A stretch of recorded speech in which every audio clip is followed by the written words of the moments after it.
زكريا إذ نادى ربه نداء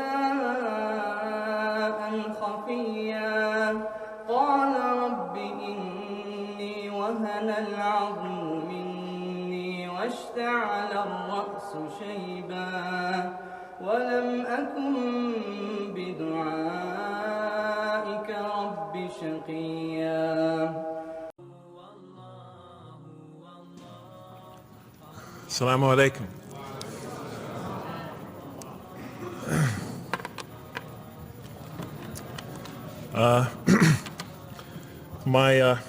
I've come from the University of Kansas. We're playing in the Final Four this very instant. So I want to let you know that you've asked a lot of me today. No, I'm just joking. All right, very briefly, I just want to talk a little bit about what the Qur'an has to say about the purpose of life. I think this is an extremely important subject, especially for Muslims living in America, because we're sort of a minority, a new religion here, and many people are interested in what we believe. And I think the primary question that people want answered when they first consider another religion is how that religion views the purpose of life, the purpose of of our existence here. And so I'm going to begin, though, talking about an atheist point of view, because I want to talk about what sort of answers the Quran might have for an atheist. So to begin this, I need to talk for about 5 or 10 minutes about what I believe contributed to my becoming an atheist, because I grew up in a Christian family. And then I'll talk for about 45 minutes or so about what I experienced in the Quran and how that sort of changed my perception. So it's very simple. But my wife always says I should summarize what I'm going to do before I talk, because it's easy to get lost in my speeches. And my wife doesn't have a lot of confidence in my speaking ability. Okay, so let me start out by mentioning that my mother certainly played no role in my becoming an atheist. My mother was a wonderful woman, a beautiful lady. She had tremendous dignity and class. The neighbors loved her. She was a registered nurse, and she put in many extra hours at the hospital. She worked in the ward that dealt with dying patients. And when I would come and pick her up late from work at night, all the patients would, not all the patients, but many of the patients would drag me over and talk to me and tell me what a wonderful woman my mother was. When she died, her funeral was packed, and person after person that came up to me had a story to tell about my mother and her goodness. Time and time again, people described her as, Jeff, your mother is a true saint. She was a deeply religious woman, a great mother, a great teacher, a gentle person. She never cursed. I never heard her curse, swore ever in her whole life. Never heard her speak to anybody rudely or speak about anyone rudely. She was a tremendous example of a truly religious person, and she didn't wear it on her sleeve. It was just slowly but surely you could see it just in her day-to-day interactions with people. My father, on the other hand, was a difficult man. My father, for some strange reason, had this tremendous rage inside him. I don't know where he got it. He had this terrible violence inside him. And every night he would try to quell that violence with hard drinking. And his drinking, though, only made him all the more volatile. Because my father could be laughing and joking one minute, and he could fly into an angry rampage the next for some unexpected reason. You never know what would trigger it. And once he flew into that angry rampage, it would take, he would just go wild in the house. The house would be in havoc. He would rage on and on and on, and it would take an awful lot of liquor and several hours before he would finally go to sleep. And this would happen night after night after night. And so my four brothers and I was the fourth in line, My 4 brothers and I lived a frightening and precarious childhood, but I'd have to say the worst of it was watching my father regularly taunt and threaten and abuse my mother. And it would happen day in, day in, day in, day out, night in, night out. And it was a never-ending nightmare. You see, it's really not so bad when you're the target of your father's violence. You might think it's bad when a child is the target of their father's violence, but it's really not all that bad. At the moment of attack, you're really not thinking about anything except your own survival. When he's firing punches at you or kicking you on the ground or chasing you throughout the house, and when he's threatening you, I'm going to hurt you bad, boy, you're not thinking about anything at that moment except escape. While all that's going on, you're not thinking about the aftermath or consequences, the psychological repercussions or anything like that. And when it's all over, you might even excuse the onslaught because you figure maybe you somehow deserved it. If not for what you did this time, maybe for something you did in the past. You could always put the blame on yourself. But a far worse fear is the terror that overcomes you when you watch your father go after your mother. Because she's the only source of warmth and kindness, of love and protection that you know. And if he were to take that away, from a little boy's standpoint, then you lost everything. But far worse than the fear is the guilt. And it comes over you from several directions. First of all, there's the guilt that comes at you upon you from the growing antipathy you have towards your father. Because we're taught to love and respect our parents, and we are born with this natural bonding attachment to them. But when you watch something like this happen night after night after night, and this rage is growing inside you, you're being pulled in opposite directions. Then there's also, of course, the guilt that comes when you think that you might be the cause of this night's violence.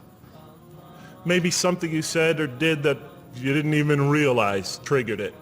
Maybe just your father's dislike of you triggered an argument between your mom and him that is now raging on downstairs. But the worst guilt of all, and it is by far the very worst, is knowing that you did nothing to stop your father from hurting your mother. Because while he raged on against your mother downstairs, you hid in your bed and you trembled underneath the covers. Maybe you whimpered and you cried and you put the pillow on your head. And thus, you traded personal respect for personal safety. And with each such incident, you come to realize with ever greater and greater clarity, you come to realize your own weakness, your own impotence, your own incompetence, your own worthlessness, your own cowardice. And the hate grows and festers inside you, not only for the man that you call father, but for yourself as well. It is a terrible, terrible thing to make a young boy choose between his mother and himself. It is extremely unfair. I noticed that tomorrow there's going to be tomorrow morning a lecture about spousal abuse given by Dr. Shaheen Rizwan. I hope you'll all attend it. I think it's a very important subject. When I was little, I used to daydream about life without my father. I just wanted the violence to go away. I wanted not to be afraid anymore. I felt like I was trapped in a bad dream and there was no way out. And so I prayed to God again and again and again to remove my father from our lives. But he was always there, and very soon I began to wonder if God really was. I could not fathom why God would subject my mom to such lifelong punishment. Could not imagine what great sin she must have committed, or that we, her children, must have committed to deserve my father. I didn't have the maturity to sort out such questions, but I had enough fear and anger to provoke them. I was too young to see the wisdom in allowing my mom to suffer the violence and abuse of my father. I was too young to understand why God would let innocent children tremble night after night after night in their beds. fearing that they might not see their mother the next morning. I was too young to see how the mercy of God could even extend to my father with all his terrible failings. All I could see in my world was chaos and violence and fear, and so it became easy for me to question the existence of God, and I began to do that at a very early age. I think I'll even say that the turmoil of the 60s and 70s, that's the age when I was a teenager, late 60s, early 70s, only reinforced my skepticism.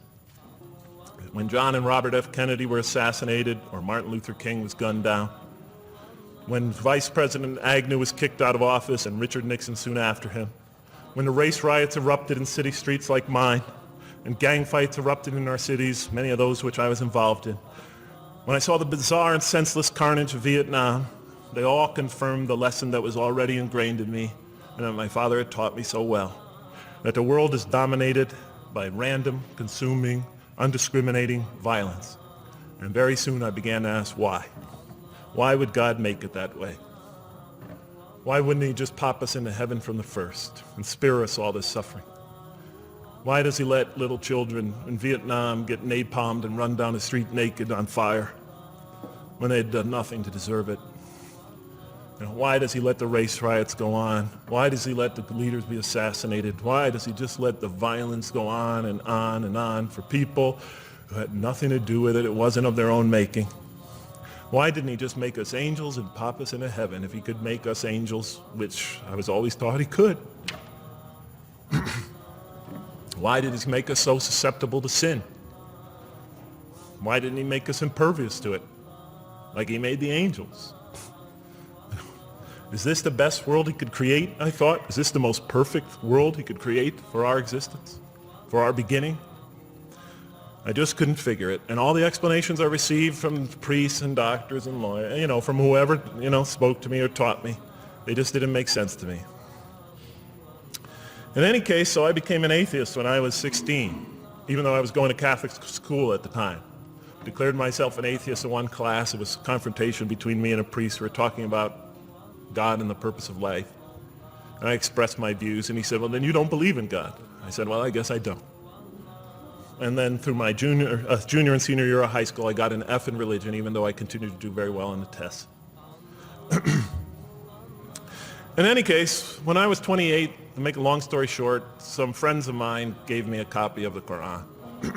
And one night I was sitting in Diamond Heights, my apartment in Diamond Heights in San Francisco.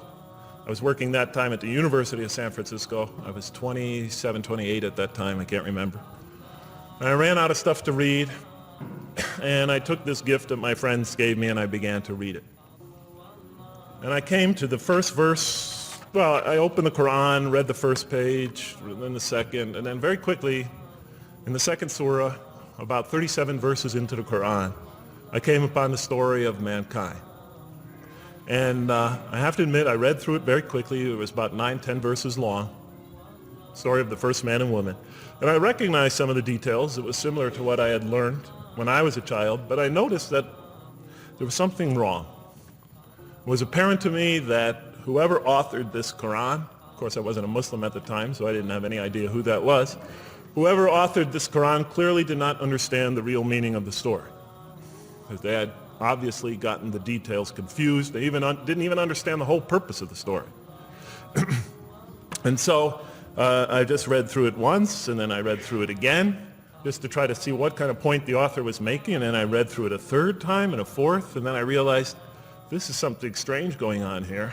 I'm going to read this much more carefully. I'm going to need to go through this story line by line, verse by verse, because it's obvious that the author is trying to bring out another point. And I wasn't quite sure what it was, but definitely he packs a lot of meaning into almost every word. And I thought the writer at least seems to have a great measure of brilliance. And so I'll try to sort of take you through what my experience was as quickly as I can. So I came to the 30th verse of the second surah, Surah Al-Baqarah, and it began like this.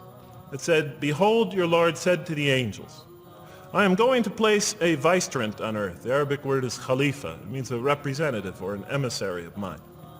"I am going to place a vicegerent on earth, And they said, the angels said, will you place therein one who will spread corruption and shed blood, while we celebrate your praises and glorify your holiness? And God said, he said, truly I know what you do not know.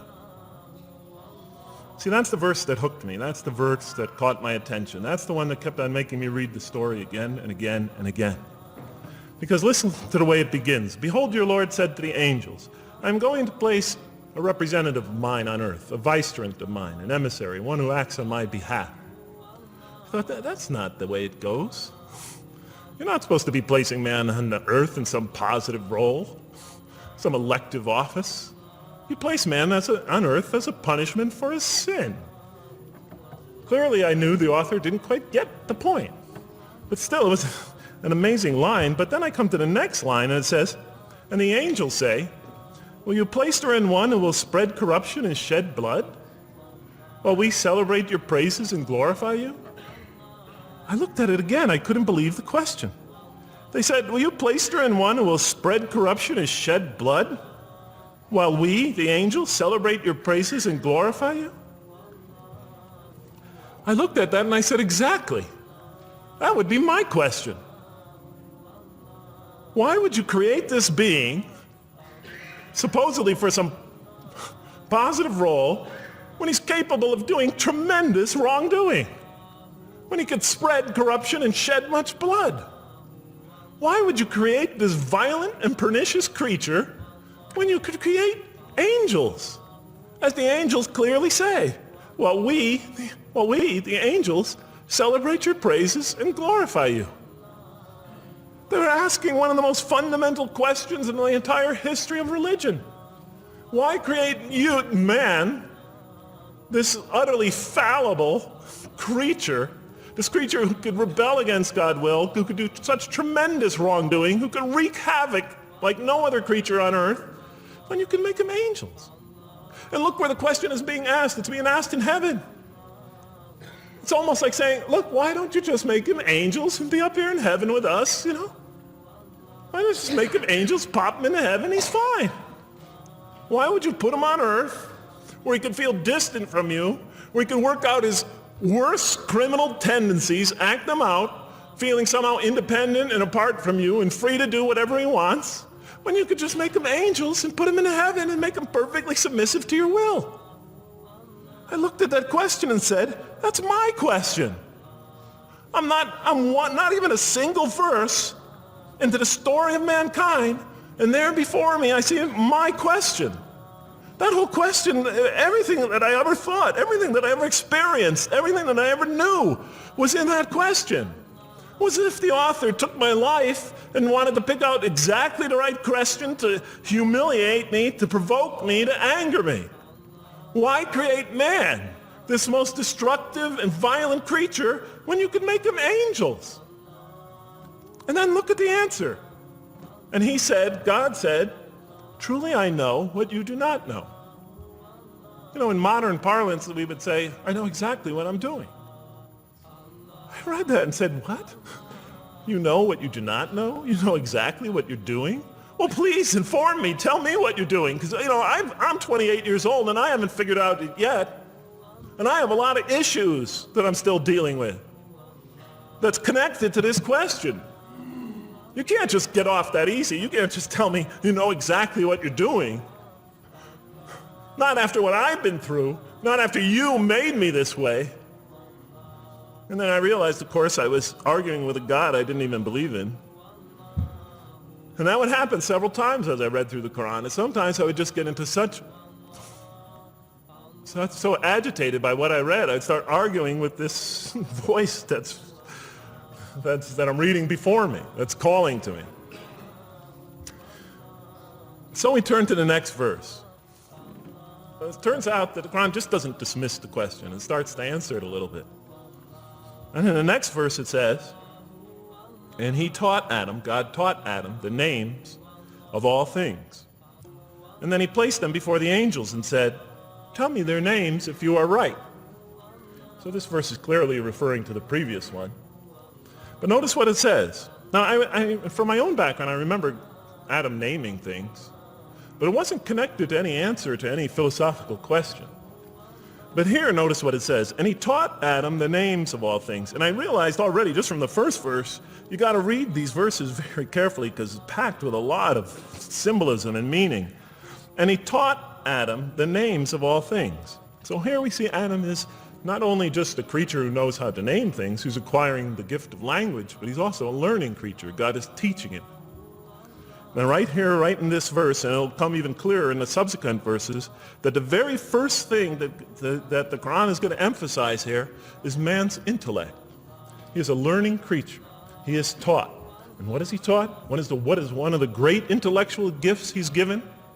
In response to the angel's question, the gift of language. Because through language, mankind can not only learn, but he could learn things not only through his own experience, but he could learn things that other people have experienced of times and places that are hundreds, thousands of years and miles separated from him. And so that all our knowledge becomes cumulative. Every generation learning from the generation before it. I'm learning today from authors I read from other sides of the world that may have existed 2,000 years ago. And so we all contribute to our collective learning and knowledge. And so what I'll see later in the Qur'an, when the Qur'an will emphasize this again and again and again. Like in one verse it says, read in the name of your Lord who created. Created a man out of a tiny creature that clings. Read, it commands the reader. For your Lord is most bountiful. Why is he most bountiful? What great gift did he give you? For he taught man the use of the pen. And through it taught him what he otherwise could not know. And time again, the Qur'an will call upon man to use his intellectual faculties and swear by his intellectual faculties. And to use them correctly because they play a fundamental role in guiding him to truth. I never came upon a scripture that puts so much emphasis on the correct use of our intellectual faculties, on the harnessing of reason, in helping us attain to faith. And he taught Adam the names of all things. And then he placed them before the angels and said, tell me their names if you are right. Okay, you have this objection you have this natural question about this creation of mankind. Here, this mankind is this human being, this human creature is a learning creature. He has many intellectual gifts. Here, I'm going to place these things before you. Tell me their names if you are right about man. And what did the angels say? In the next verse they say, glory to you. We have no knowledge except what you have taught us. In truth, it is you who are knowing, the wise. They say this task, this intellectual test that's put before them is beyond their grasp. Notice what they emphasize. We have no knowledge. This would take knowledge. This would take an intellect that they don't possess. In truth, it is you who are knowing, the wise. You got it. It's easy for you. You're the knowing, the wise. You have knowledge. You have wisdom. But this would take knowledge and wisdom that is beyond us. And so in the next verse we read, and he said, "O Adam, tell them their names." And when he had told them their names, notice how it's just like it's nothing for him. For mankind, he has this phenomenal ability. And when he had told them their names, as if it's just a triviality for man, he names them. "O Adam, tell them their names." And when he had told them their names, God said, "Did I not tell you that I know what is unseen in the heavens and the earth? And I know what you reveal and conceal?" And he's clearly going back to the angel's question. Yes, you have these natural concerns about the creation of mankind. Yes, he could do these evil things. But look at this tremendous intellect he has. This is something you have overlooked that you haven't considered. And that's clearly the point of these verses. Even though I felt that the author didn't quite, it was as if I realized that he didn't misunderstand the story. He was taking one of the great stories in the history of humankind, one of the fundamental greatest stories in the history of mankind, and molding it and using it as a vehicle for an entirely original message. And God said, "Did I not tell you that I know what is unseen in the heavens and the earth? And I know what you reveal and what you conceal?" In other words, didn't I tell you I know exactly what I'm doing? And then in the next, and didn't I not tell you that I know what you reveal and conceal? I looked at that. What question what did they reveal and what did they conceal? What did their question reveal and conceal? I thought about it for a minute. Oh, it's obvious. What did their question reveal? You just go back and look at the question. It revealed the sinful and sinister propensities of man. I mean, it's obvious, right? Why are you all looking at me like that? You're starting to scare me. You're all looking very serious. Am I losing you? Wow. Okay. So, they revealed the sinister and evil propensities of man. But what did their question conceal? And all you have to do is think about it for a minute. Human beings, yes, they could do evil. Yes, they could do wrong. Yes, they could create misery. But they could also do exactly the opposite. They could choose to do evil. They could choose to do tremendous good. They could choose to do tremendous violence. They could choose to show tremendous compassion. They could choose to live by falsehood. They could choose to live by the greatest truths. They could be terribly ugly. They could be terribly beautiful. And up until that point in my life, I, like the angels, that only saw one side of the coin. For the first time when I read that verse, believe it or not, it was an eye-opener for me. I had always been obsessed with the evil potentials of human beings. When I read that verse, I realized that, and I had a great example right in front of me with my own mom. I realized that I had been blinded by only one side of human nature. So we go on to the next verse. And behold, we said to the angels, bow down to Adam, and they bowed down. But not so Iblis. Iblis is like the father of Satan. Satanic beings, forces, creatures, existences. He refused and was arrogant. He was of those who reject faith. An interesting statement. And behold, we said to the angels, bow down to Adam. And they bowed down. Bowing down could symbolize two things. Bowing down could symbolize the superiority or potential superiority of one being over another, and so they bowed down to them. Bowing down could also mean that they serve that creature in some respect. Of course, the Qur'an says that all beings serve God, all created beings serve God. But this verse seems to be indicating, and the rest of the Qur'an will make it clear, that these angelic beings, these angelic entities, will serve the development of mankind. We'll even see later that the satanic beings serve the development of mankind. Both forces, angelic and satanic, will serve the development of mankind. Because one will present man with a choice to do the most altruistic things. The other will simultaneously try to influence man in the opposite direction. And so human beings will be moral creatures and will have to make moral decisions. And it's in those moral decisions that they will grow spiritually and morally as human beings. And they'll take that into the next life. And the angelic and the satanic forces will be catalysts for those moral choices that they make. They will heighten the human being's awareness of the rightfulness and the wrongfulness of the choice he's about to make. And the self, the soul, the nafs, as they say in Arabic, will have to make the ultimate choice between good and evil. And that choice, that test will come again and again and again as human beings either grow or decline. And those tests will come again and again and again to try to help him towards his spiritual evolution, to bring him back, but that choice is ultimately ours. But I'm getting ahead of myself. And so we said to the angels, bow down to Adam, and they bowed down. But not so Iblis. Iblis is Satan, this rebellious force, this evil prompter, the one who whispers into the human heart. He comes into being. And with the introduction of Satan, we have the introduction of evil, that evil influences on human beings. And notice why Iblis does not bow down. He refuses because he was arrogant. You know, we often hear what's the root of all evil? In the West, it's always money, greed, etc. Here the Quran says that, seems to be saying that the root of all evil is not always material wants. It's not always money, it's not always greed. At the heart of evil is arrogance. Putting yourself above all others. of assigning to yourself special priority and neglecting the rights of others,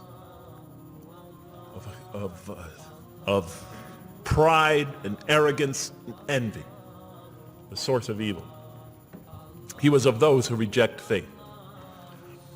I looked at that verse and I said, okay, I get why you would create angels to sort of influence man in a positive direction.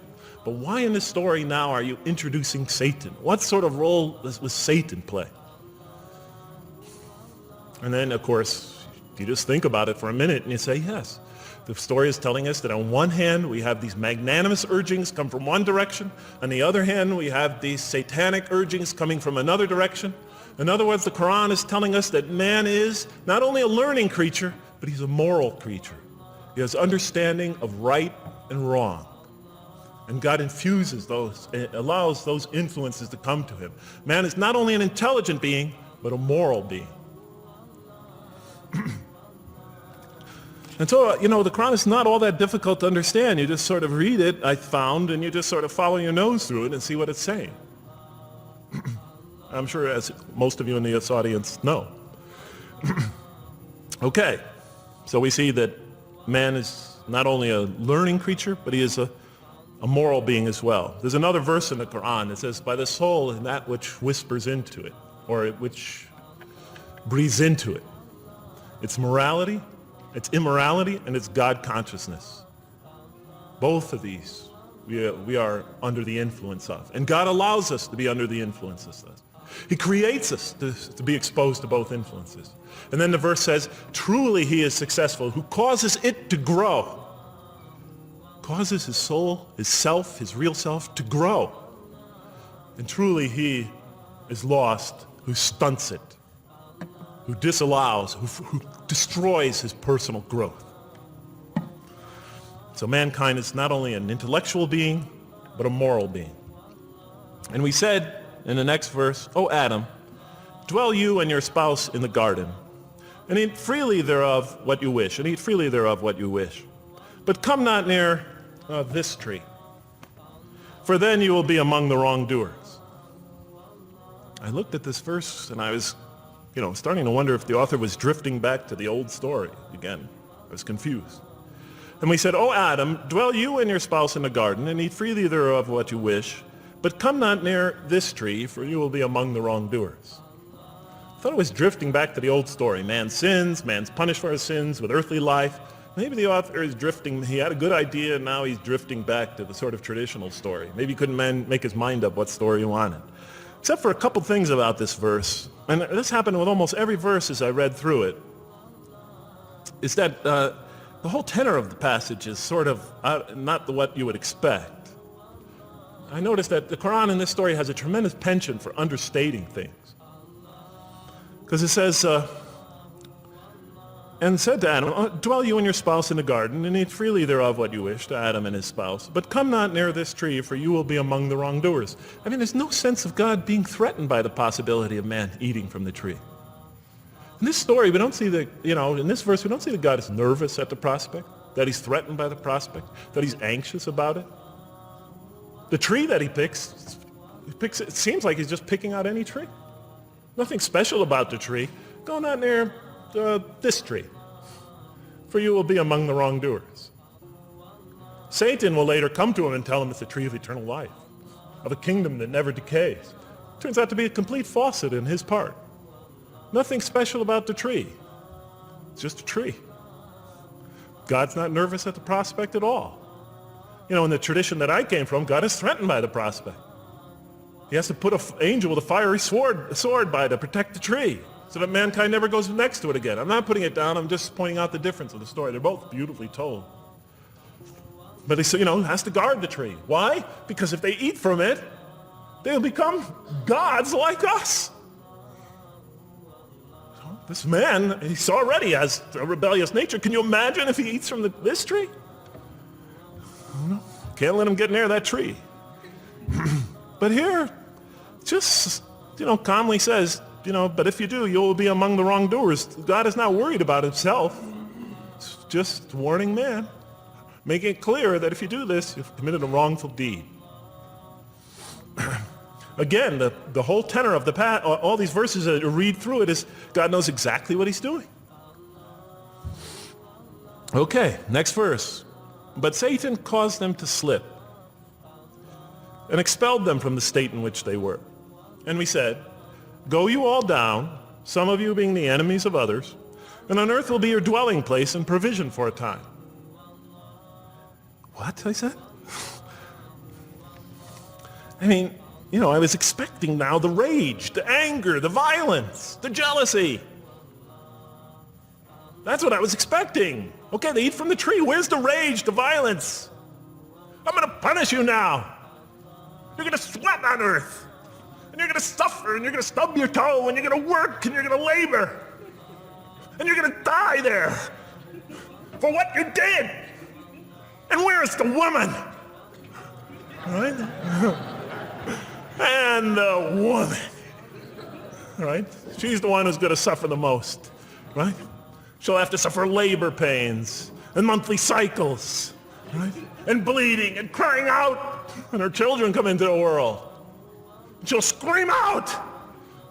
And worst of all, the greatest humiliation, the man will rule over her. When he's obviously her intellectual inferior because she and the angels she and Satan seduced him, and he just bumbled along and didn't commit a real, wrong deed.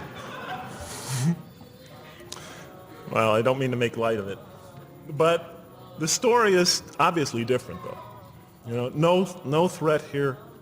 As a matter of fact, look at the way it says, "O Adam, dwell you and your spouse in the garden, and eat freely thereof what you wish. But come not near this tree, for you will be among the wrongdoers." Then they make the mistake. But Satan caused them to slip and expelled them from the state in which they were. And we said, go all you down, some of you being enemies of others, will be adversaries of others.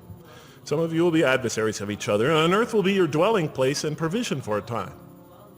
This is not a deity losing it. If you look at it, I mean, on earth will be your dwelling place and provision for a time. That's not the words of a God that has lost, that is really extremely upset. On earth will be your dwelling place and provision for a time. When I walked into the hotel today, and they said, and it's this nice one up there, I don't know the name, I can't remember the name of it, but that's a continental breakfast. And they said, your room will be room 111, and there's a continental breakfast in the morning. I didn't say, I didn't think they were mad at me. Because he said, you're going to sleep here, and this is going to be your provision in the morning. Oh, thank you. But notice something else about this verse. I mean, when you read these verses for the first time, I don't know, maybe I'm nuts, and many people think I am. But when you read these verses for the first time, I mean, there's just so much that catches your attention. But Satan caused them to slip. I remember, I couldn't get that verse out of those words out of my head. Satan caused them to slip. To slip? The greatest sin in the history of the human race, and it's called a slip? In my culture, slip means, you just momentarily, for a fraction of a second, you lose your focus. It's not a big deal. My Uncle Bob used to always say to me, Jeff, I'm sorry I'm 5 minutes late, I slipped up. The understanding is it's no big deal. It's just a slip. That's what we say when we make a minor mistake. I slipped up. Don't worry about it. Never happen again. A slip, I said? Momentary loss of focus? The greatest sin in the history of humanity? Why we're all here? Why we're all suffering? Why we experience death? A slip? I didn't believe it. I went to my Arabian friends at that time. I didn't know any Arabic. They came to this verse. We went through it line by line. I said, now don't change any words. Just read them one at a time. But Satan made them, and I said, okay, this one right here. What does it mean? Tell me what that means. They looked at it, it says, slip. Slip. And expelled them from the state in which they were. A slip, I thought? But then maybe I was trying to force the traditional understanding, the traditional interpretation. Maybe it was just a slip. I mean, after all, they didn't commit murder. They didn't commit robbery, rape, pillaging, assault. They ate a couple of pieces of fruit. Well, it's not the greatest sin in the history of humanity by any means. And then the next verse says, and then they were expelled from the state in which they were. Well, what state were they? Let's see now. Let's go back from where we started. First, mankind is being taught. We see he's an intellectual being. Then we show he's a moral being. Moral being means he's a being that's going to have to make choices.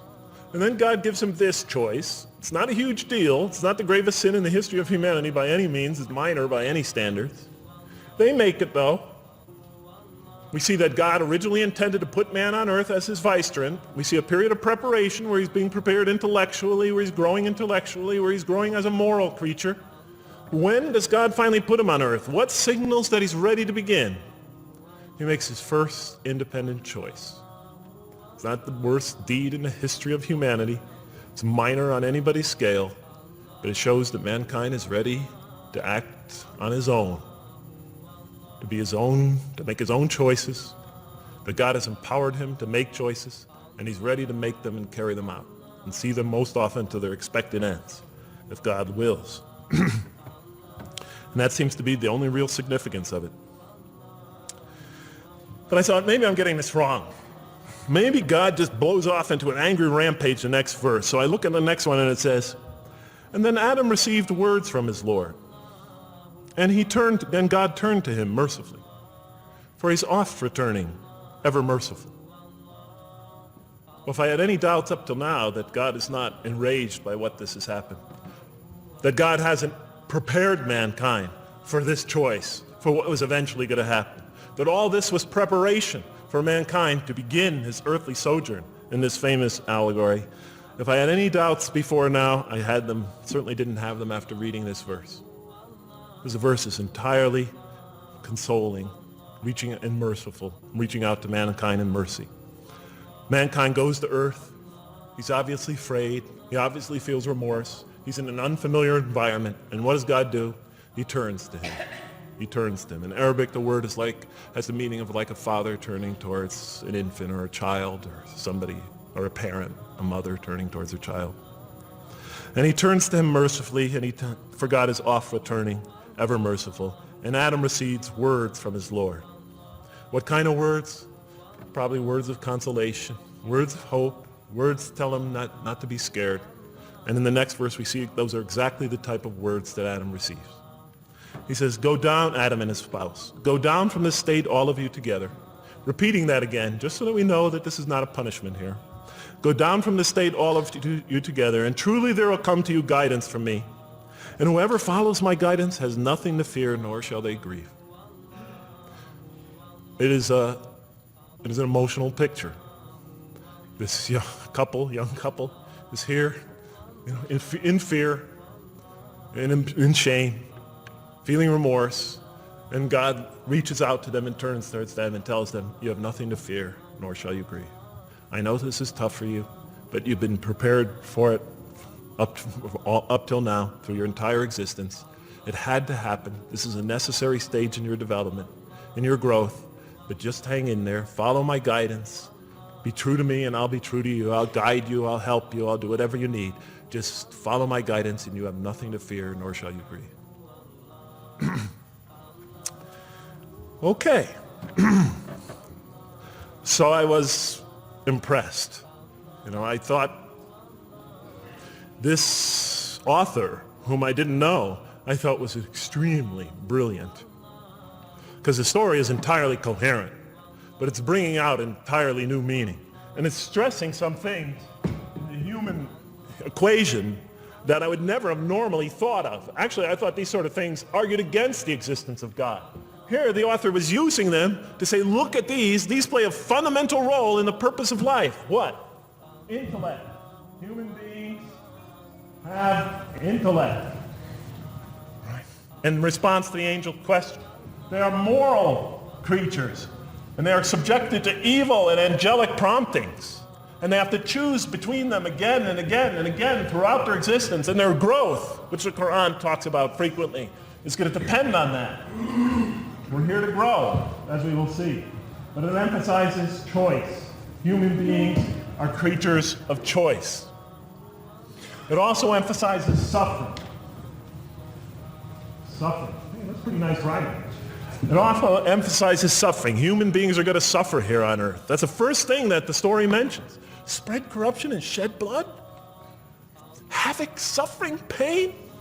Yes, these three things play essential roles somehow, the story is saying, in our development on earth, in our very purpose of our development. These are the three things we've always had the most trouble grappling with, all theologies have. Why give us intellect if it leads us often to challenge in our minds the existence of God? If we can't reconcile the existence of God with our minds, with our reason? Why give us choice if we can choose to do wrong? Just make us angels. Why let us suffer so on earth? Just pop us into heaven. And here the Qur'an is telling that these play essential roles in our attaining of faith. Not only these, of course, it also mentions guidance, God's forgiveness, revelation, etc., angelic forces, satanic temptation. It mentions all these other things as well. But these three essentially really caught my attention. I never expected that these three things would be emphasized. And so as I read through the Qur'an, I looked, anytime I saw anything that seemed to relate to this, I would write down notes and underline it. You know, and I would walk up and down in San Francisco with my pen as I'm walking, because I like to walk about 7 miles every day, and I'd be underlining. My friends would always say, Jeff, what book are you reading? And I would lie to them. I'd tell them, oh, it's a great novel or something. You know, I didn't want them to know that I was reading the Qur'an. I think they thought I was going nuts. But in any case, so very quickly, I was wondering, does the Qur'an really emphasize reason? Does it really emphasize choice? Does it really emphasize suffering? How much more time do I have, Madam Speaker? 35? 25, okay. I'll do the best I can. So let me just try to indicate to you as I read through the Qur'an, and I'll try to get through this quickly because you guys look tired. And I know you're interested to find out how that basketball game is turning out. Let's see, does the Qur'an really emphasize reason as essential to human growth, to this experience we're having on earth, to our very purpose? And the answer is definitely yes. So much so that even Western Orientalists, people who wrote against the Qur'an, said that this is a major feature of the Qur'an, a feature that you cannot miss. Henri Lemens, writing in the early part of this century, one of the famous Orientalists, you know, who wrote very much against Muslims, hoping to unseat them from their religious belief. He wrote, the Qur'an, and this is his quote, is not far from considering unbelief as an infirmity of the human mind. Unbelief is, he thought, and he was saying it mockingly, is like, you know, you can't think straight. You're not using your mind right, as my father used to say. Maxime Rodinson wrote at length about the rationalistic approach of the Qur'an to faith. And this rational tone of the Qur'an is one of its most salient features, beyond doubt. I'll just give you a few quotations. One of its fundamental themes is that people ignore or reject God's signs and corrupt religion precisely because they do not use their reason. And the Qur'an will say that again and again and again. The Qur'an says about the disbelievers, they refuse to reason and are a people who do not reason. I have 7 such quotes in the Qur'an. The Qur'an will say, will you not reason? It mentions that 14 times to the reader. God reveals signs and lessons and admonitions so that, and this is a quote from the Qur'an, perhaps you will finally use your reason. There are 8 such statements in the Qur'an. From the Qur'an's viewpoint, reason and faith are allies, just as illogic and false belief are allies. And it clearly sets the conflict along these lines. It says the right way has henceforth become clear from error. Those who benefit most from the Qur'an are persons of insight. 16 such statements in the Qur'an. Firmly rooted in knowledge, 8 such statements. Use the reason, 10 such statements. Stand on clear evidence and proof, 7 such statements. Those who oppose this revelation are deluded, 9 such statements. In manifest error, 28 such statements. Ignorant, 15. Foolish, 3. Have no understanding, 9. Only follow surmise and conjecture, 9. And blindly adhere to tradition, multiple times. So it states that. In an almost Socratic style, the Qur'an repeatedly quizzes the reader and calls into question his or her assumptions. Again and again, it asks us, what do you think? 18 such statements. Have you considered this or that? 13. Did you suppose? 7. Sounds like a math teacher. Do they not ponder? 2 such statements. Do you think? Do you even think? 18 such statements. The message is clear. To gain truer faith, we need to free ourselves from inherited notions and examine our beliefs rationally. Learning plays a key role in human development. Read the Qur'an, exhorts the reader. For God taught us the use of the pen and taught humankind what it otherwise could not know. In life, nature, and history, in the Qur'an, there are signs and lessons for those who are wise. There are 21 such statements. The Qur'an states over 100 times that it has been revealed to make things clear. I thought the author of this Qur'an must have had a strong mathematical insight, a natural mathematician. All throughout, when I was reading, I was trying to imagine what he must have been like. God teaches humanity both directly and indirectly, and sometimes so subtly that we are unaware of his instruction. Thus he tests us in multifarious ways. Of course, I just want to make it clear, Muslims believe God himself is the author of the Qur'an. Sometimes I give this speech and people come away and ask me, Jeff, who is the author of the Qur'an anyway? But I didn't know. So I was just trying to figure it out. Repetition is indicative of the importance given to certain ideas. It should be observed that the Arabic word for knowledge in the Qur'an, ilm, appears 854 times in the text in its various forms. It's one of the most frequently occurring words. So the Qur'an really does put great emphasis on reason in our spiritual quest. Does it put great emphasis on choice? Well, here's what it has to say. Let there be no compulsion in religion. The right way is henceforth clear from error. It's a choice, and it must be freely made. And it's a choice between correctness and error, between right and error, between reason and falsity. Had God willed, he could have indeed guided you all, it says in the Qur'an. Why not, I thought. Why not just guide us all? Why let some of us choose to go this way and that way? The Qur'an was constantly provoking me as I read it. Do not the unbelievers know that had God willed, he could have guided all mankind? Oh, do not the believers know that had God willed, he could have guided all mankind? Okay, I'm an unbeliever, I thought. Tell me, why didn't you guide all mankind? If you want us to be in conformity of your will, just make us that way. And if we had so willed, we could have given every soul its guidance. Why did you let us be creatures of choice? Just program us to do the right thing. Never make a wrong choice. Had God willed, he could have made us all one community. He could have made us clones of one another.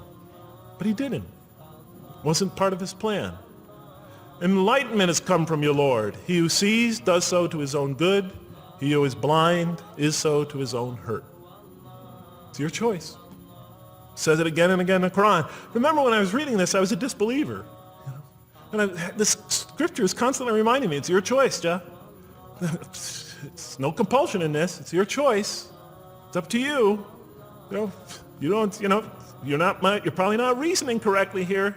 Think a little harder. Come on, try. It's just a few more steps. And whoever is guided is only to his own gain, and whoever is stray, I am only a warner. It's your choice. We have revealed to you the book with the truth for mankind. He who lets himself be guided does so for his own good. He who goes astray, it's to his own hurt. It's his choice.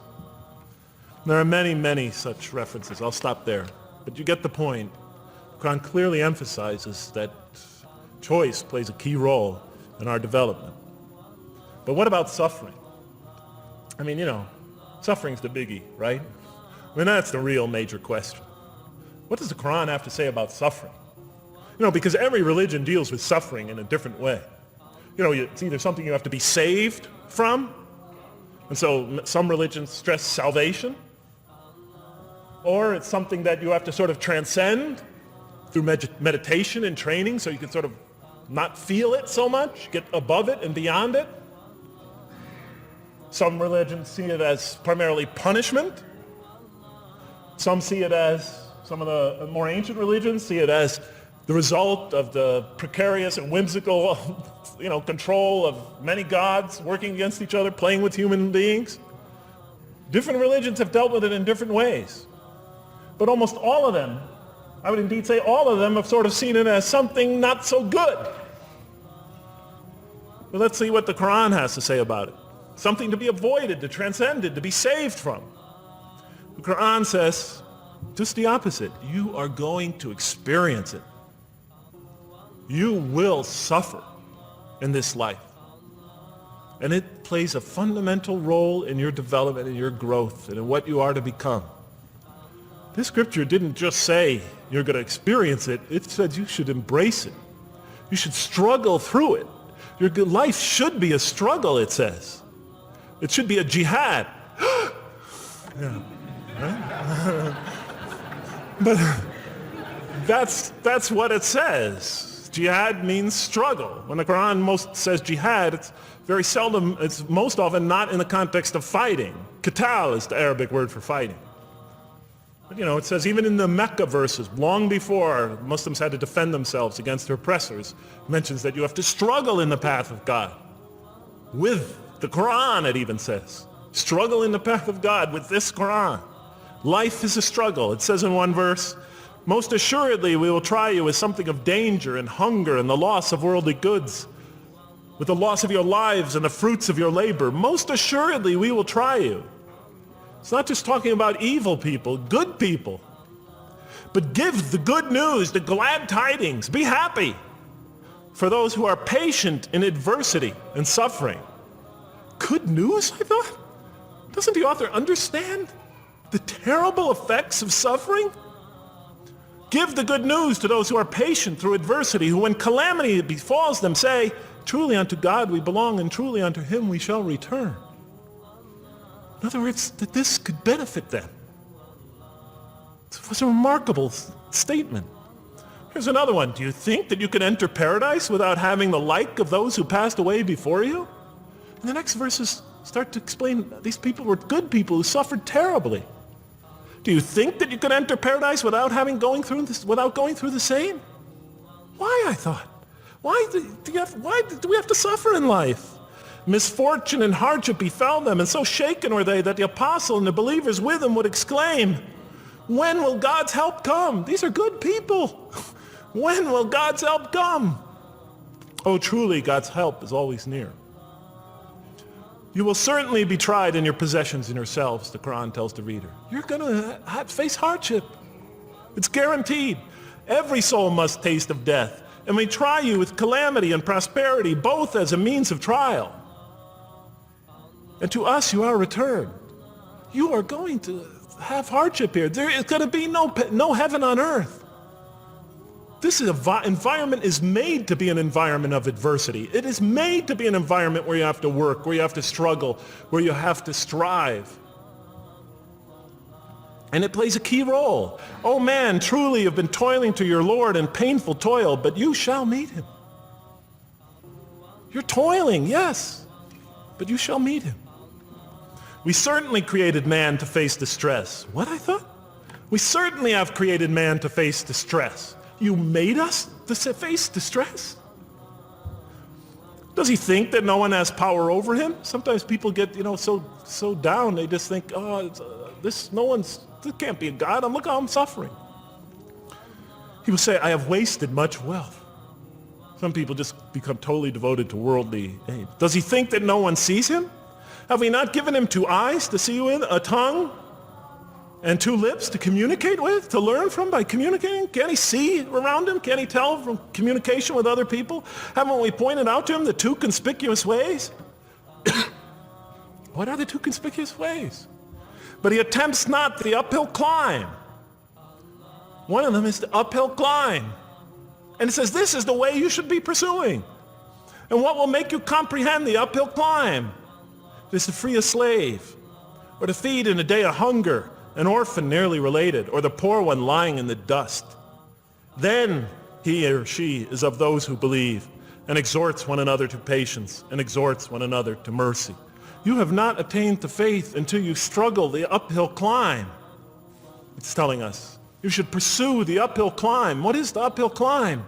Reaching out to your fellow man who suffers.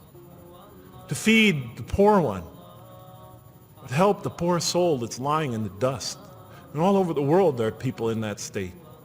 And we watch the news as if it's just entertainment. And the Qur'an tells us this is something you should involve yourself in. That is the road that you should travel. It describes a successful life as an uphill climb. Well, I can see I'm running out of time, so I'm going to have to tie this up in about 15 minutes, I guess.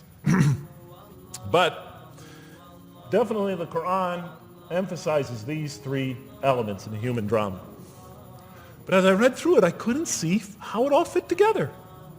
I mean, why didn't God just... Why? Why do we have to experience these? What purpose do they play? Just pop us in a helmet, beam us up, I thought. Well, one thing, like I mentioned before, the Qur'an will repeatedly emphasize that we're here to grow and to learn. And I'll give you 4 or 5 quick verses because I know you're tired. It says, our Lord, and raise up in their midst a messenger from among them, who shall recite unto them your signs, and that shall teach them the book and the wisdom, and who shall cause them to grow. We have to learn wisdom in the book, and Revelation in particular, and who shall cause us to grow. And we have sent among you of yourselves a messenger to recite our signs to you and to cause you to grow. Truly God was gracious to the believers, this is in the 3rd surah, when he raised up from among them a messenger from themselves to recite his signs to them and to cause them to grow. It is he who has sent among you who has sent among the unlettered people a messenger from among them to recite his signs and to cause them to grow. These are all distinct references. Just 2 more. There are many more. And the soul and that which breathed into it, its immorality and its God consciousness. He is indeed successful who causes it to grow. And he is indeed a failure who stunts it. And in the 92nd surah, Surah Al-Layl, it says, far removed from it will be the righteous who give his wealth that he may grow. So the purpose somehow is to grow. We're in a growing, learning, developing experience. We weren't just created when we came into the world. This is actually a stage of our creation. Just as our development in the womb was a stage in our creation, our essential stage in our physical creation, this is an essential stage in our personality creation, in the creation of our real being. That which we take into the next life, our essential selves. We've gone from the physical creation in the womb, primarily physical, now to the human creation, the personality creation in this stage. I thought maybe I'm, projecting my own neurosis into the scripture. Maybe it doesn't really emphasize that life has a purpose. But time and time again, I would find it does. For example, just quickly it says, those who remember God standing and sitting and lying down and reflect upon the creations of the heaven and earth and say, our Lord, you did not create all this in vain. You did not create all this in purpose. Just when I was starting to think, maybe the Qur'an really doesn't state a purpose of life. It really doesn't mean there's a real purpose of life. Maybe I'm reading into it something that is there. I would come upon verses like that would force me to just read a little further, make me think, well, maybe it's just around the corner. We have not created the heaven and the earth and whatever is between them in play. If we wished to take a sport, we could have done it by ourselves, if we were to do that at all. God doesn't create to satisfy his whims or fancies or entertain himself. Do you think that we created you purposely and that you will not be returned to us? It says in the 23rd surah, the true sovereign is too exalted above that. In the 44th surah, we did not create the heavens and earth and all that is between them in play. That serves a purpose. Now, what sort of purpose can it possibly serve? So I tried to, apparently the Quran speaks about believers and those who are the rejectors. You have the believers on the one hand, the rejectors on the other. Now apparently God has created us to be believers. So I tried to study what the Quran has to say about the believers, and it's a natural thing to do, to see what it wants us to become, if it has anything to do with these essential elements that it stated. I mean, it's a natural way to approach it. I think you agree. Do you agree? Somebody nod your head. That's what I say to my math students. Just one head nod is enough for a mathematician. Get one head going, okay, I did my job. Okay. So, how does the Quran describe the believers? What are they supposed to attain to? What is their ultimate thing that they're supposed to get? What are they ultimately supposed to achieve? And it's very clear when you read the Qur'an that what they will achieve in this life and will experience to so much greater degree in the next is they will experience a relationship of love with God. They will turn to God in love, and God will turn to them in love. In the Qur'an, God's mercy, compassion, forgiveness, kindness, beneficence, warmth, generosity, all the things we normally think associated with God are freely given to all mankind. But when the Qur'an speaks of God's love, we would normally think of that as God's love. But when the Qur'an speaks about God's love, it's talking about something very special. Love is always presented as a relationship between two. If we do not turn to God in love, then we just receive his mercy, forgiveness, kindness, beneficence, warmth, generosity, all those wonderful nurturing things, his nurturing, and we reject it. And so we never really experience that love because we never really turn to it and open ourselves up to it. It is always there for us, but unless we enter into that relationship, that love, that give and take, that relationship of love is never develops. We reject it, and that's what the word kafir means. It means to reject, to turn your back, to ignore, to throw a gift that someone gives you behind your back. And so the Qur'an tells us that the believers will experience this sublime relationship of love. It says, yet there are men who take others besides God as equal, loving them as they should love God, but those who believe love God more ardently. Say, if you love God, follow me, and God will love you and forgive you your faults, for God is the forgiving, the merciful. O you believe, if any from among you should turn back from his faith, then God will assuredly bring a people he loves and who loves him. And throughout the Quran, I'll mention time and time again that God loves the believer. God loves this type of person. God loves that type of person, and so forth and so on. So it's quite, and I'm trying to pick the speed up here, so you'll have to excuse me for that. But it is apparent from the Quran that one of the purposes of creation, maybe the essential purpose of the creation, is to produce from this subset of humanity that will freely enter a relationship of love with God. They will not only experience the beauty of other relationships in their lives, but this love that they will experience with God is the sublime experience that they will enjoy. Not only in this life, but infinitely greater in the next, when all the distractions, all the masks are stripped away. Okay, I thought, you created us to love you, for us to turn to you in love and to experience your love, to receive and experience your love. But why do you need these? Just pop us into heaven, love us, and make us love you. Program us to love you. You'll make my dog love me. Do the same sort of thing. I kept on coming back to the same issue. Just do it. Okay. Still couldn't see it, and I was almost through the Quran, and I thought either I'm dumb or this scripture just never really got to it. Okay, so I didn't give up. I thought, okay, what's the next natural thing to do? Okay, so we're here to develop this relationship of love with God. The Quran tells us that, if we are believers and we do good, we'll experience great joy and peace in this life, not only through our relationship with God, but through complementary relationships with all the people around us in this world will be a one for us of peace and serenity, even though we have to struggle and survive and suffer. But I couldn't see, how this all tied in with this suffering business and why he couldn't just put us into heaven. So what's the next natural thing to say? Okay, so we're created to have this relationship of love with God, to enter this relationship, to experience and receive all that he has to offer us. So the natural thing to do is to study the two partners in that relationship. What does the Quran have to say about us, the believer? What does it ask of him and her? What does it require of them? And then what does the Quran tell us about God? And then is there some essential nexus, some essential connection between them, and does it have anything to do with these?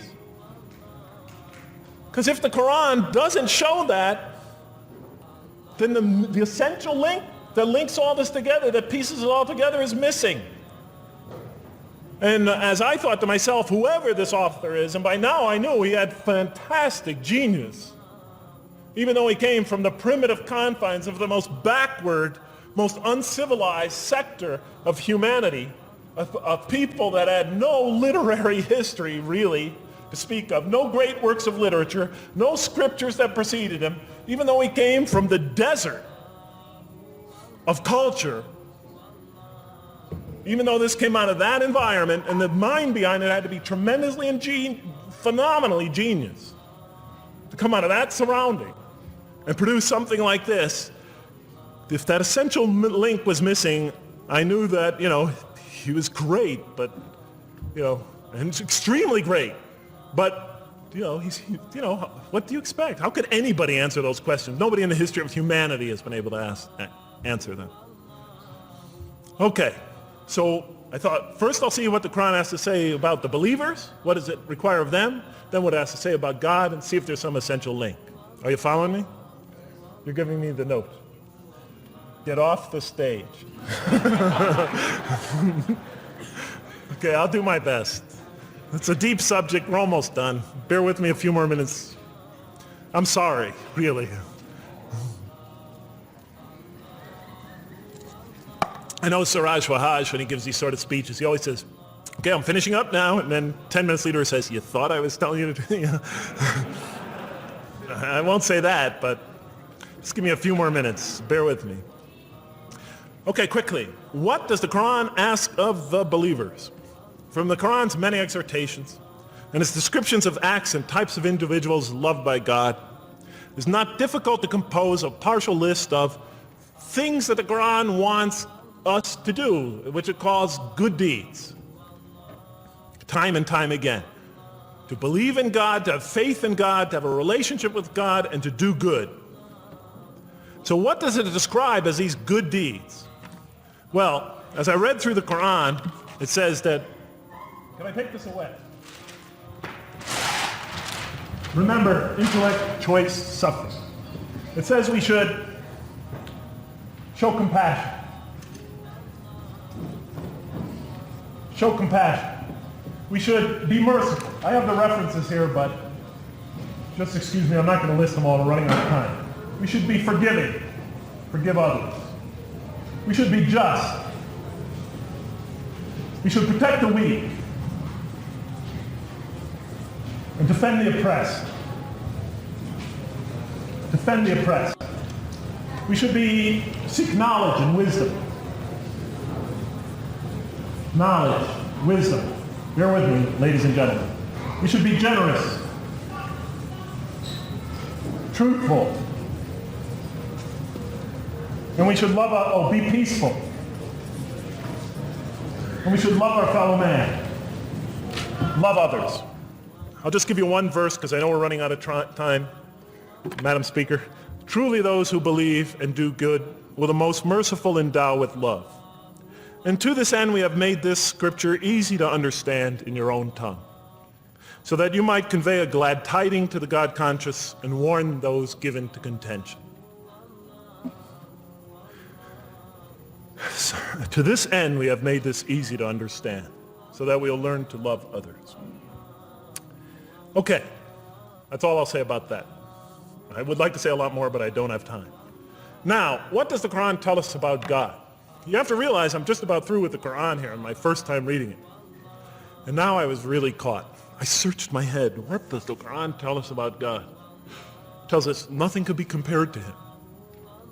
That he's outside anything that we may compare to. That our definitions do not encompass him. That our reason cannot comprehend him. That he is transcendent and we are finite. That he is immortal, he transcends time and space and we are bound by it. That he is immortal, we are mortal. He is uncorporeal, we are corporeal. That we have no way of comparing ourselves to him. Nothing could be compared to him. I thought, oh my God, I'm so close and yet so far. Because I'll never understand the essential link between us and God and why these three things fit into place. Because the Qur'an tells us that we could never really quite understand God. Or at least that's the way I thought. And so I put down the Qur'an when I had finished it, and much to my dismay, I was honestly disappointed because I thought the author made a brilliant try, but he never quite made it. And so I was sitting in front of, about 3-4 weeks later, I was sitting in Diamond Heights in my apartment watching a football game, I think it was. And you know, sometimes things just slip into your minds when you least expect them, and I'm sitting there watching it, and all of a sudden into my mind came a thought, and I said, wait a minute, the Qur'an does tell us so much about God. It tells us again and again and again, but somehow I just missed it. Just skimmed over it every single time. Because if you turn to almost any page, if you turn to the beginning of any surah, you could see time and time again essential information about God that I just thought was sort of a literary device, something to make it just sound more beautiful. Because if you turn to the beginning of any surah, you'll see the words Bismillahir Rahmanir Rahim, in the name of God, the most merciful, the most compassionate.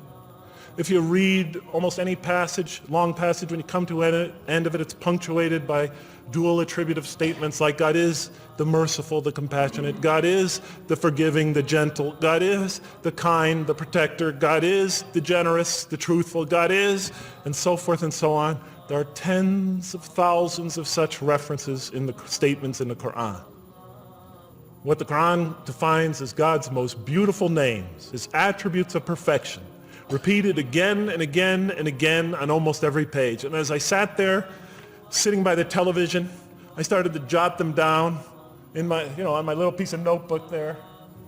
Same notebook I used to jot these down before. And I began to list from my own mind the attributes of perfection as I remembered them. And they were, God is the compassionate. God is the merciful. God is the forgiving.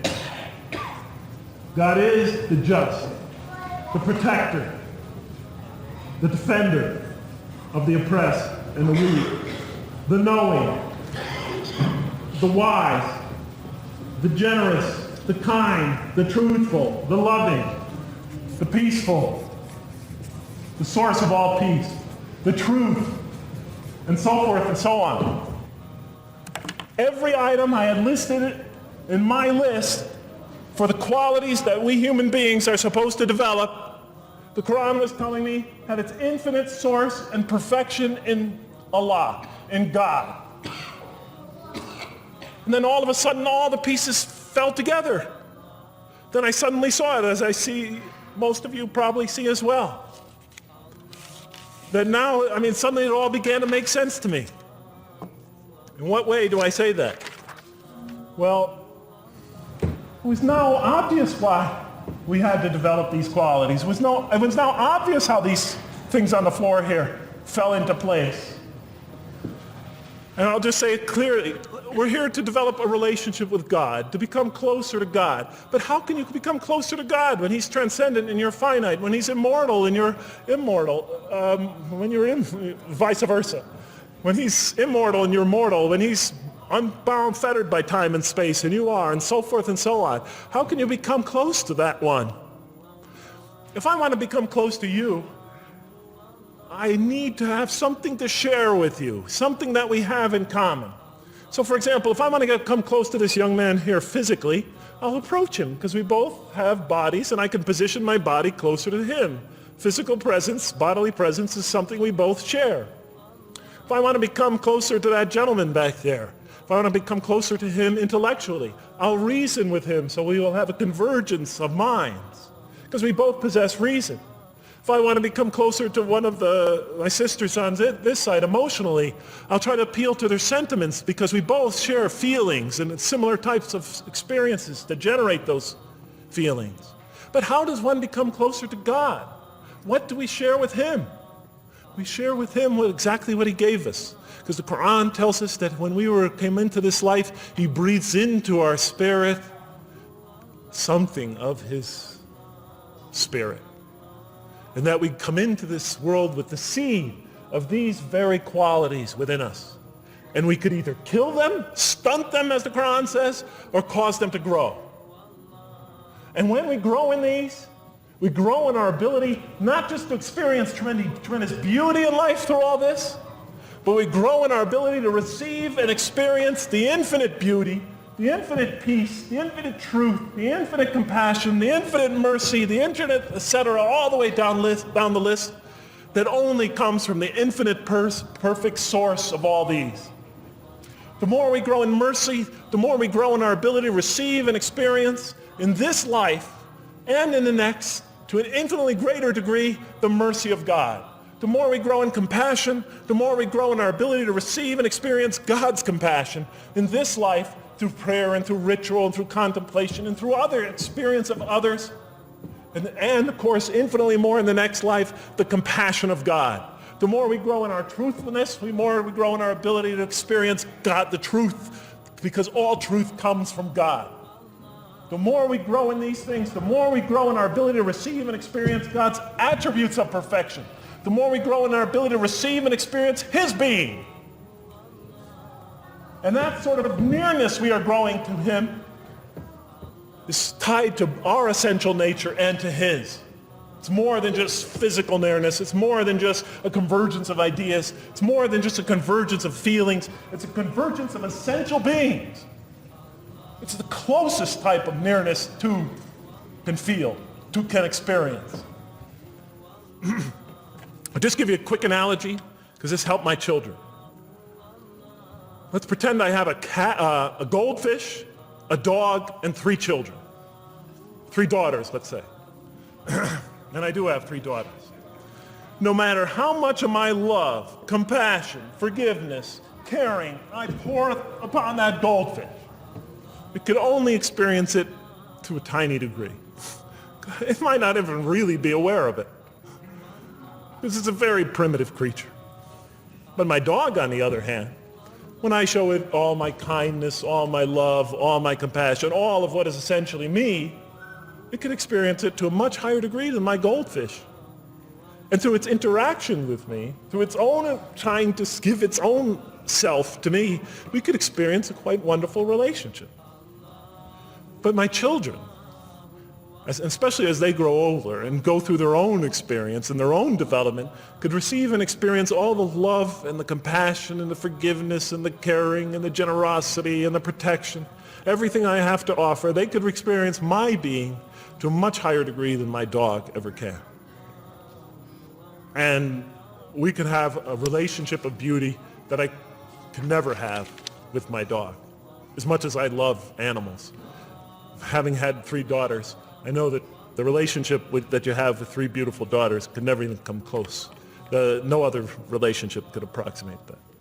Of course, my relationship with my wife is also extremely beautiful, and she might hear this. And she's a wonderful woman, really. I mean, she's the source of so much beauty. But, okay, Madam Chairman, I am ready. So that seems to bring it all together. So now, I thought, wait a minute. That doesn't explain this. Why the intellect? Why the choice? Why the suffering? I thought, you almost had me, this Qur'an.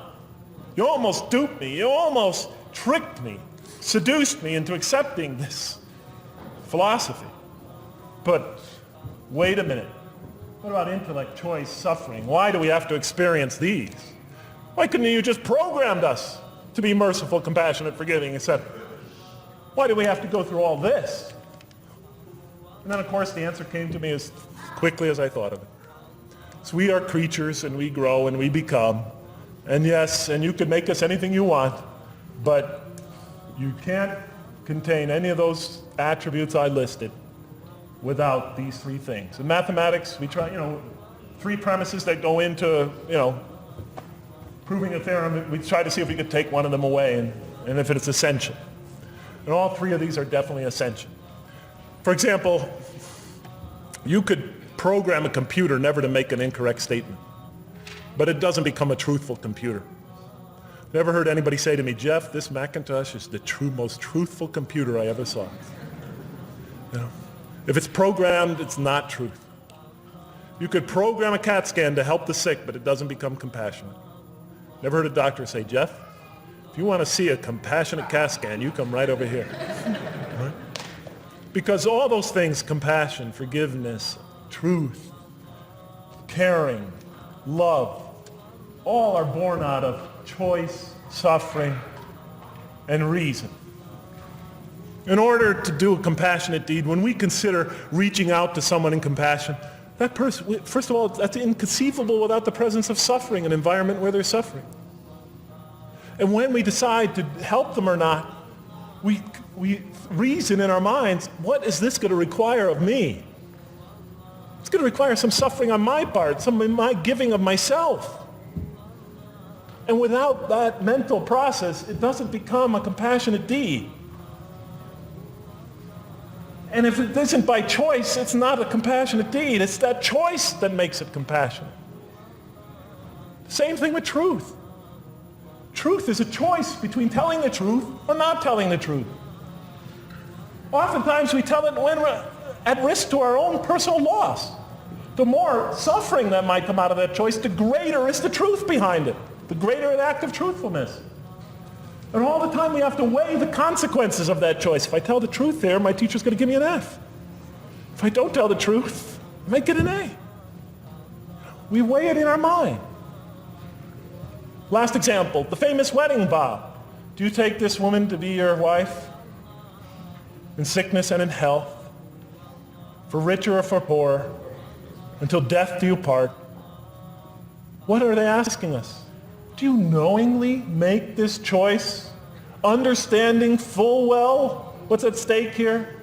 That it might involve richness but poverty, health or sickness, that suffering's going to be involved until death. Once a young lady told me, you never really loved me. Because when the going got tough, when things got hard, when we hit rock bottom, when my life fell apart, you just got up and left. And she was right. And she understood full well that that's what love is all about. It is through giving and suffering together and hanging in there with each other and not bailing out and persevering through suffering, making that choice and knowing what you're doing. All those three things are essential. So it's very easy to see why the Qur'an stresses these. For in order for us to grow in these, I dropped it, we have to have these. And that's why it's very easy to see, ladies and gentlemen, why the Qur'an, 30 seconds, Madam Chairman, why the Qur'an talks about sin as self-destruction. The Qur'an says when we sin, we commit, the Arabic word is dhulm, or zulm, however dialect you have. Dhulm against ourselves. We oppress, we destroy ourselves. Because when we don't grow in these, when we grow in the very opposite of these, we are literally destroying ourselves. When we grow into things that are antithetical to these, we are destroying our natures and will not allow ourselves to receive and experience the beauty that could be in store for us this life and the next. It's like coming into this world and developing in the womb none of the physical things you need to experience comfort and joy and peace and happiness on a physical level in this life.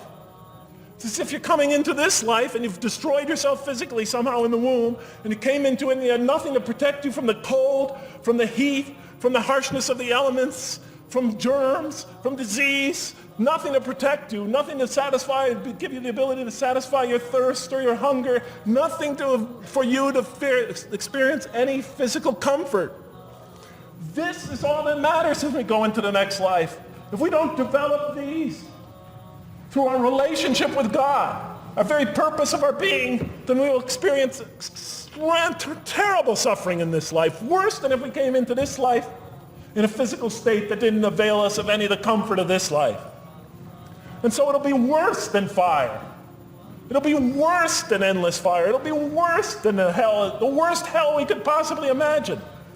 So the Qur'an tells us, that yes, when it talks about heaven and hell, it's used very powerful symbolic language, but what it essentially is telling us is imagine the greatest joy and wonderful and peace and serenity you could ever experience.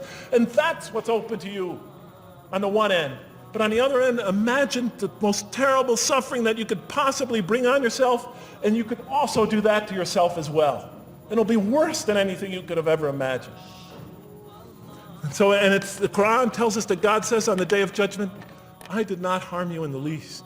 You destroyed yourselves. And it could say that with total objective truth. And that's why the Qur'an, well, I think I'll leave it at that because Madam Speaker's about to shoot me. I still have other things to talk about, but I want to find out how that basketball game is going.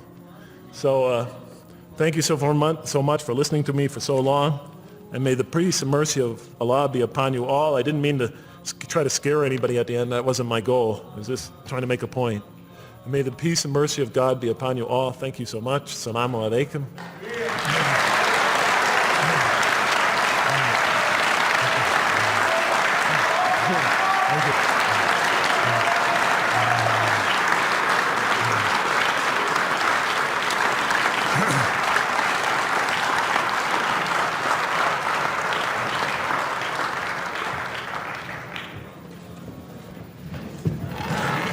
وإني خفت الموالي من ورائي وكانت امرأتي عاقرا فهب لي من لدنك وليا يرثني ويرث من آل يعقوب واجعله رب رضيا يا زكريا بغلام اسمه يحيى لم نجعل له من قبل سميا